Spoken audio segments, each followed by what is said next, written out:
chez nous et nous l'avons murée car nous avons une cave borgne qui s'y prêtait.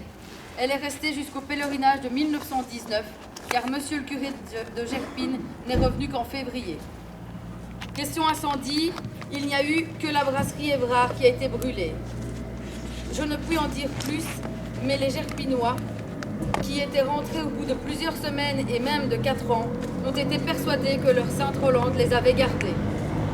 À Acco, une rue a été incendiée, et ce n'est qu'après le départ des Allemands, car on ne se promenait pas par plaisir, que nos sœurs ont constaté les désastres.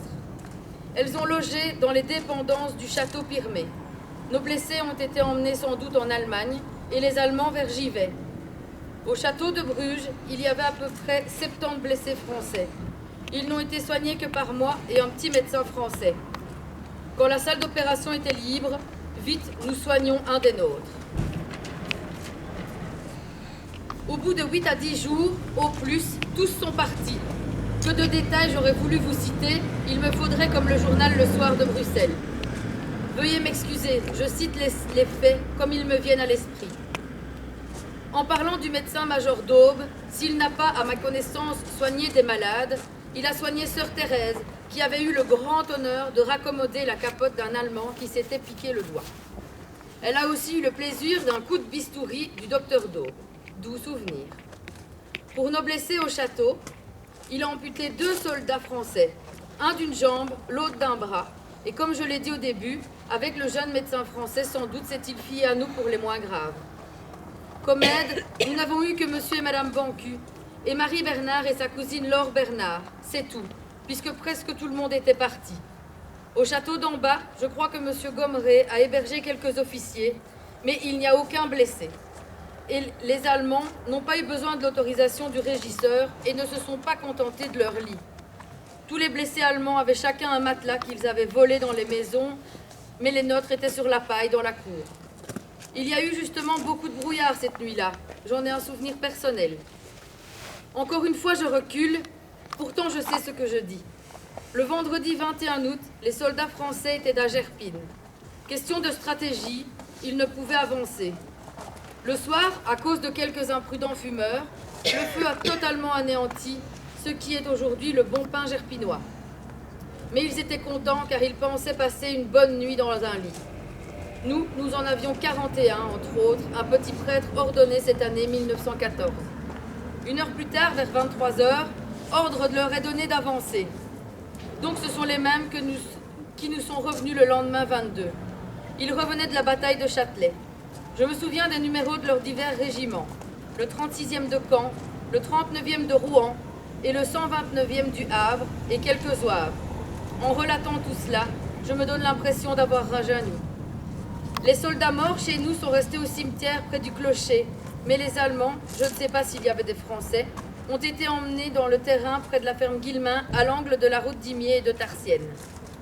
La croix qui a été érigée sur la tombe de M. Joseph Bourbouze, avec l'inscription « Fusillé par les Allemands », est restée jusqu'en 1940. Je ne sais pas si on l'a fait disparaître par crainte des représailles. Petit à petit, les corps ont été exhumés par les familles. Que de faits seraient à signaler, quoique sans importance. Je me rappelle que le bourgmestre de l'époque, M. Bancu, a été pris comme otage sans aucune raison. C'est à peu près tout ce dont je me souviens de plus saillant. Sans nier le fait, je ne me souviens pas avoir vu moi-même le père de Pau. Peut-être est-il venu. On n'osait guère s'aventurer sur les routes. Et pourtant, dans les mois qui suivirent, sœur Elisabeth d'Acco venait nous voir à Gerpine et s'est fait arrêter par les Allemands à cheval, qui l'ont conduite jusqu'à la gare même de Gerpine. Sœur Marie-André est allée la rechercher. En terminant mon triste chef-d'œuvre, que je me fais un plaisir de vous présenter, il n'a d'autre qualité que la vérité. Avec mon bon souvenir, sœur Adélaïde.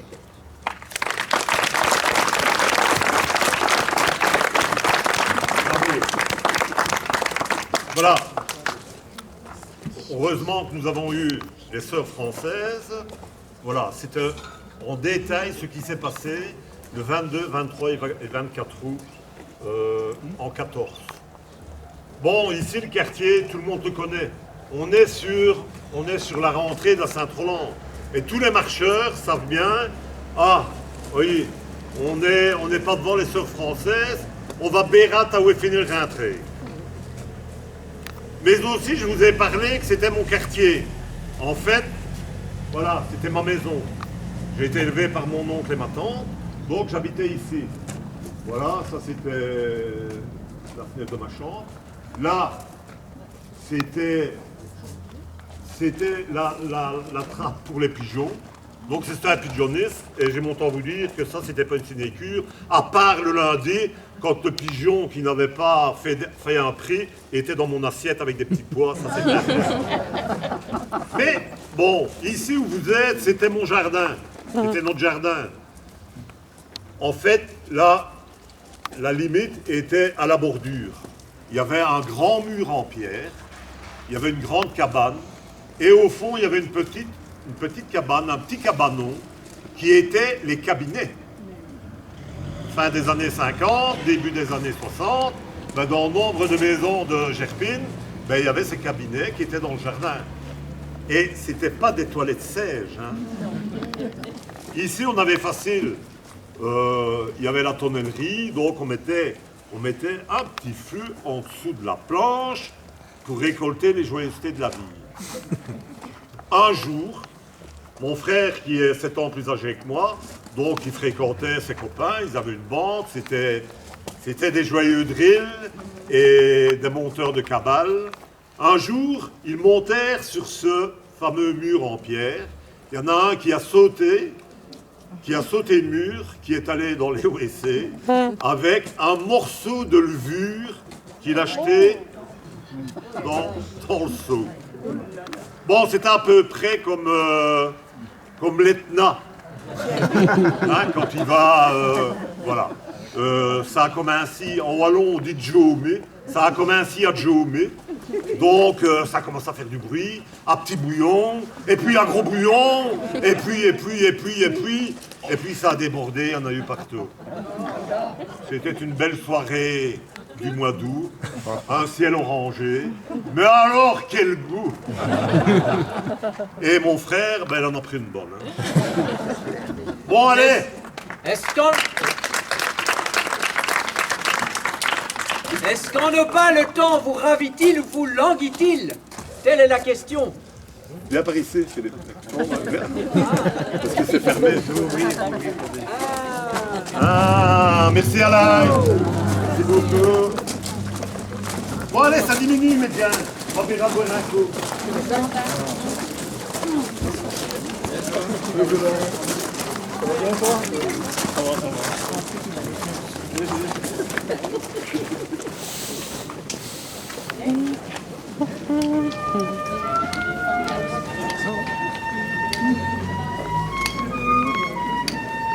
Quand on vient de Villers-Poterie, ils sont par là. Voilà, le ménage en question. Ça va, c'était pas trop triste le temps. J'avais peur de ce que ça allait dire. Espérons que ça n'arrivera plus.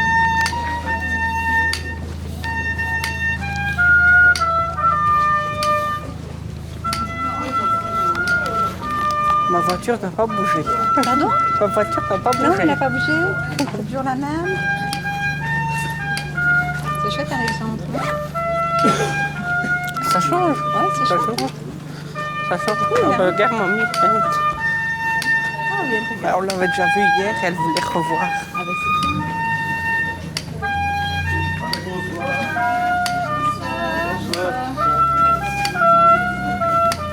bien. Salut.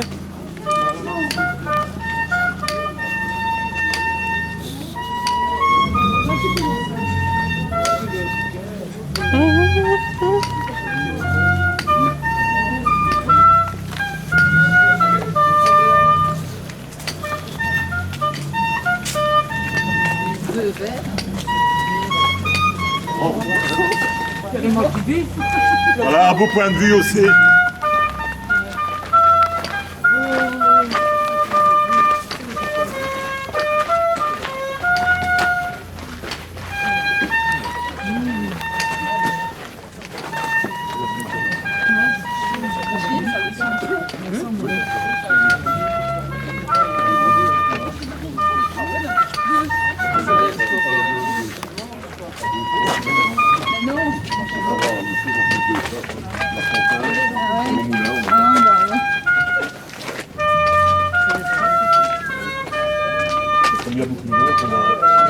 il y a beaucoup de monde, alors... Ouais, 10 minutes.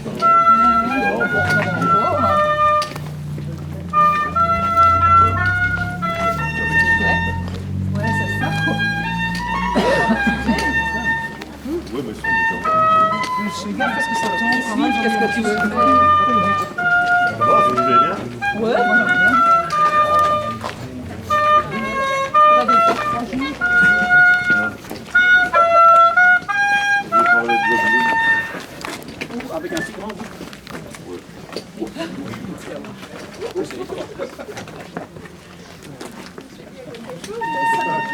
Bon, voilà, Henri de Glume. Voici une reproduction d'une œuvre du brave Henri, il y a un siècle. La structure de la rue. Voilà, il y a quand même pas mal de choses qui n'ont pas changé. Hein, c'est les mêmes structures. Donc, vous voyez, les goutages, c'est au milieu. Donc, les anciens, hein, c'était quand même des malins, parce qu'on refait les égoutages maintenant au milieu des chaussées. On vous a parlé du chemin de fer qui traversait le village, ben, c'était derrière la maison. Alors évidemment, ben, le côté des entrées des maisons, c'était de ce côté-ci, puisque de l'autre côté, c'était le chemin de fer, donc c'était les jardins. Allez, on avance.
Voilà, si vous pouvez vous mettre un peu pour laisser descendre les gens. Voilà.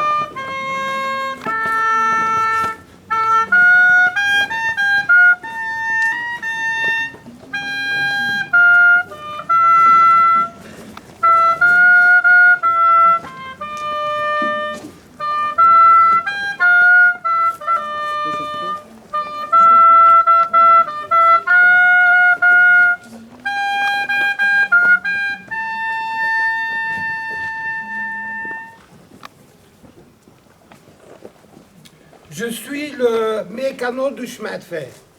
La loco est en panne. Mais où est donc la station? Déjà, à quoi elle commençait à grincer plus que de coutume. Un bruit infernal. Oh, effectivement, un bruit infernal. Les murs du château tremblent à chaque fois que cette machine infernale circule. Nous sommes en 1873. Et depuis 1855, les riverains n'en peuvent plus.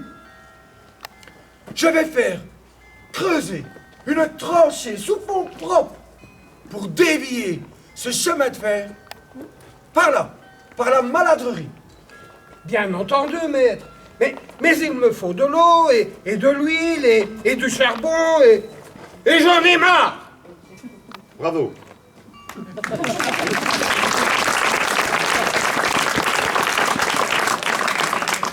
Voilà, il n'y a plus que 2 endroits.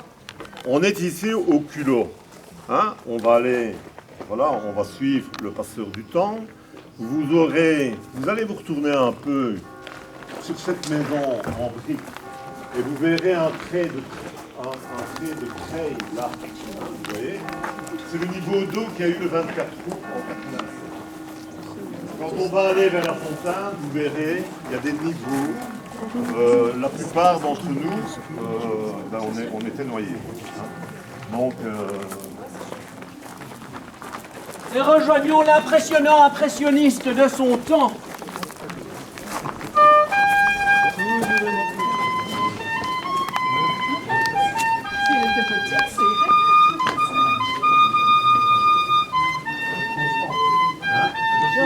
Les gens, arrête de cracher tes mégots. Oui, tu craches. bon, ça va, descendre n'importe où.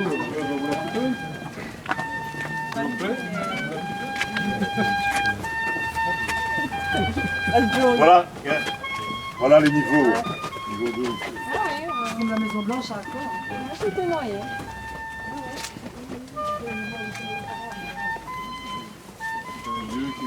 Quel tableau ici, mais bien. Je crois que c'est bien.